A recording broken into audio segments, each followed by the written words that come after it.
Welcome to my English class. My name is Professor P.K. Misra, Microsoft Certified English Teacher. BSc के इस class में आपका स्वागत है। My dear students, आज के इस क्लास में मैं आपको पढ़ाने के लिए जा रहा हूँ वो सारे वर्ड्स जो आप तक रटना मना है के सीरीज में देखा है।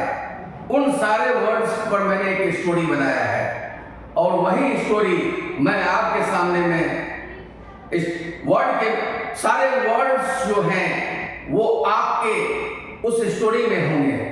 ऐसा करने के पीछे मेरा मकसद ये है कि स्टोरी के बहाने आपको जब कहानी याद हो जाएगा तो कहानी जल्दी याद होता है, तो आपको ऑटोमेटिकली जो है वो सारे वर्ड्स को पहले से ही आप परिचित हैं और ये सारे वर्ड्स इस स्टोरी में जो आया है इससे एक रिवीजन आपका हो जाएगा और फिर वो वर्ड कभी नहीं भूलिएगा। तो देर न करते हुए let's get started my dear students. तो आज के इस क्लास में मैं आपको बताने के लिए आया हूं कि कौन कौन से वो सारे वर्ड्स हैं। तो देखिएगा, डिलीटेंटी। डिलीटेंटी का मतलब क्या होता है? कला प्रेमी, amateur, non professional, novice, dabbler. Antonyms क्या हो गया? Expert, professional, कॉनशियर, एब्स्ट्यूज। एब्स्ट्यूज का मतलब क्या हो गया? जिसे डिफिकल्ट टू अंडरस्टैंड, जिसे समझना बहुत कठिन हो। ऑब्स्क्योर मतलब क्या हो गया? कॉम्प्लेक्स हो गया, पजलिंग हो गया, एसोटेरिक हो गया, अरकानी हो गया, रिकंडाइट हो गया। एंटोनिम्स क्या हो गया? Clear, obvious, simple, straight forward. इसके बाद है मिटिगेट। मिटिगेट का मतलब किसी चीज को कम करना, किसी चीज की इंटेंसिटी को कम करना। Mitigate, to make something less severe, harsh और पेनफुल। और इसका सिनोनिम्स हो गया elevate, ease, reduce, soothe, soften. और इसका एंटोनिम्स है एग्रीगेट कर देना, वर्सन, इंटेंसिफाई, एक्सरबेट, एफिमिनेट। एफिमिनेट का मतलब हैविंग और showing characteristic regarding A typical of a woman, मतलब जिसमें वुमेन क्वालिटी हो, ठीक है, जो आदमी वुमेन जैसा बिहेव करता हो। जैसे इसका क्या हो गया सिनोनिम्स? Feminine, delicate, soft. और इसका एंटोनिम्स क्या हो गया? Masculine, manly, rugged. इसके बाद बेनेवोलेंस। बेनेवोलेंस का मतलब क्या हो गया?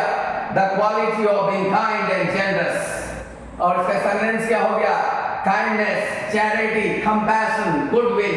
और इसका एंटोनिम्स क्या हो गया? Malevolence, cruelty, hostility, selflessness.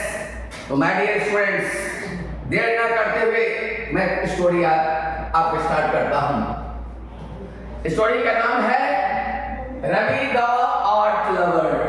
आप देख रहे हैं ये रवि है और ये रवि क्या है? आर्ट लवर है, कला प्रेमी है, मतलब डिलीटेंटी है। तो देखते हैं Ravi the art lover. Ravi was a true dilettante, an art lover who visited every exhibition in town. जैसे कि आपको पता है रवि का क्या मतलब है? Ravi was a true dilettante, मतलब रवि सच्चे मायने में कला प्रेमी था। an art lover, वह कला को प्यार करता था। who visited every exhibition, जो who किसके लिए है? रवि के लिए, जो हर प्रदर्शनी को विजिट करता था, देखता था। जब भी कोई टाउन में लगता था, इन टाउन मतलब टाउन में कोई भी प्रदर्शनी लगता था तो कला प्रेमी होने के नाते रवि वहां जरूर जाता था। डिलीटेंटी, ए पर्सन जो क्या करता है? who dabbles in an art or a field of knowledge। तो इसका क्या हो गया? नेचर हो गया, हॉबीस्ट हो गया। ये सब सारे जो है इसके क्या हैं? इसके सिनोनिम्स हो गए। तो इस प्रकार से ये वर्ड आपको समझ में आ गया। रवि क्या था? डिलीटेंटी। डिलीटेंटी का मतलब क्या हो गया? कला प्रेमी। सेकेंड स्लाइड, नेक्स्ट स्लाइड देखते हैं। नेक्स्ट स्लाइड है, one day he saw an abstruse painting whose meaning was hard to understand. One day, अब देखिएगा इसमें क्या वर्ड का इस्तेमाल हुआ है, abstruse। abstruse का मतलब क्या होता है, difficult to comprehend, difficult to understand, obscure, perplexing, enigmatic।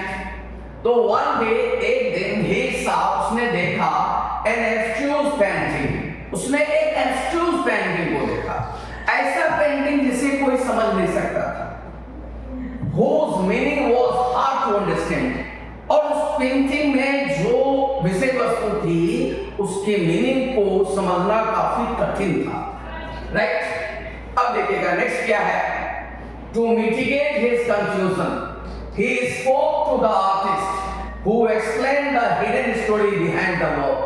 अब यहाँ मिटिगेट का मतलब क्या होता है, जैसे मैंने बताया आपको, मिटिगेट का मतलब वन रिड्यूस द सिवियरिटी, मतलब किसी चीज की इंटेंसिटी को, सिवियरिटी को कम कर देना, elevate, ease, lessen, relief. To mitigate his confusion, अपने इस कंफ्यूजन को कम करने के लिए ही स्पोक टू आर्टिस्ट, उसने बात किया आर्टिस्ट से, who explained the hidden story behind the work। who explained, जिसने एक्सप्लेन किया है ना, उस आर्टिस्ट ने एक्सप्लेन किया है कि उसके क्या हिडन स्टोरी छुपा हुआ है। जैसे देख लीजिए पेंटिंग समझ में नहीं आ रहा है, तो रवि ने क्या किया, किसी एक बड़े आर्टिस्ट को बुलाया और उस आर्टिस्ट ने उसे समझाया कि इसकी मीनिंग, हिडन मीनिंग, जो पेंटिंग एब्स्ट्रूज था, जो रवि को समझ में नहीं आया था, वो एक्सपर्ट आर्टिस्ट ये देख रहे हैं, उससे बताया बिहाइंड द वर्क कि उसके क्या, इस काम में जो है, इस पेंटिंग में जो काम किया गया है उसके अर्थ क्या होता है। बात को समझ में आ रहा है। फिर आगे देखते हैं कि the artist had a soft and effeminate style using gentle colors and graceful lines। effeminate का मतलब क्या हुआ, having qualities traditionally considered feminine, मतलब फीमेल क्वालिटीज। तो क्या हुआ, the artist had a soft and effeminate style, जो आर्टिस्ट को बुलाया गया था उसका जो है, जो स्टाइल था वो क्या था, effeminate, मतलब उसमें कैसी क्वालिटी थी, वुमेन की क्वालिटी थी, फेमिनिन की क्वालिटी थी, using gentle colours and graceful. The artist had a soft and effeminate style using gentle colours and graceful lines, और उसने जो है जेंटल कलर्स और ग्रेसफुल लाइन के द्वारा जो है उस आर्ट को बनाया था। समझ आ रहा है ना। नेक्स्ट है क्या कि देखिएगा, नेक्स्ट है क्या कि Ravi admired not only his artist but his benevolence as the artist donate part of his earning to help poor children learning painting। अब देखिए ये है benevolence। benevolence का मतलब क्या हुआ कि kindness, दयालु, generosity, चैरिटी। तो रवि एडमायर्ड का मतलब प्रशंसा करना, प्रेज करना, अप्रिशिएट करना।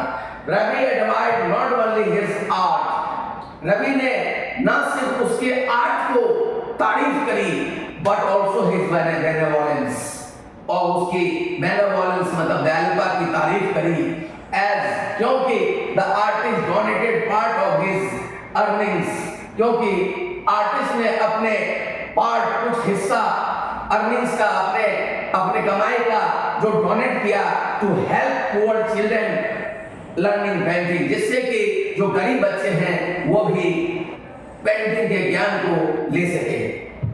तो इस तरह से यह कहानी खत्म होता है। तो मैं समझता हूँ कि यह कहानी के द्वारा जो है आपको ये सारे वर्ड का फिर से रिवीजन हो गया होगा, और इस कहानी को बार बार सुनिए, बार बार देखिए, जिससे कि ये सारे वर्ड्स आपके माइंड में परमानेंटली आ सके। धन्यवाद।